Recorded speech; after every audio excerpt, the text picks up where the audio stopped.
Mga requirements para makapag-open ng account sa Philippine Stock Market. Ang kailangan mo ihanda, valid IDs, TIN, bank account, and of course, initial investment. Bakit kailangan ng Philippine Bank Account? Kasi pag nag-withdraw ka ng funds mo, doon ita-transfer ng broker ang pera. Ngayon, paano ka magpa-fund? Pwede of course is online banking and pwede rin through GCash. Actually, depende sa stockbroker yan eh. Tingnan mo na lang kung paano ka makakapag-fund ng iyong trader's account. Depende sa requirement ng broker. Tingnan mo na lang ang website ng stockbroker. So, paano mo nalaman ang requirements ng stockbroker? Of course, kailangan mo na mag-open ng account sa kanila. Ang website na kailangan mo puntahan ay Philippine Stock Exchange website. Ilalagay ko yung link dito. Make sure na tama yung link na itatype mo kasi lahat ng legit stockbrokers ay nakalista sa PSE website or Philippine Stock Exchange website. Dahil kapag pinuntahan mo yung Philippine Stock Exchange website, nandun na lahat ng listahan ng legit stockbrokers. Okay? Check mo na. Mag-open ka na ng account sa Philippine Stock Market through the legit stockbrokers. Tamang-tama, magkakaroon ako ng free live online training or webinar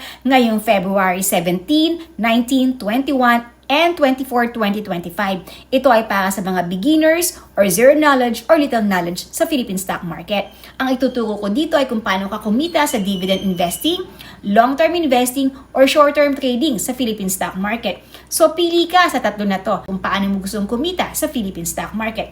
Asahan kung attendance mo, online po ito. Ilalagay ko yung link dito at sa comment section, mag-register ka na.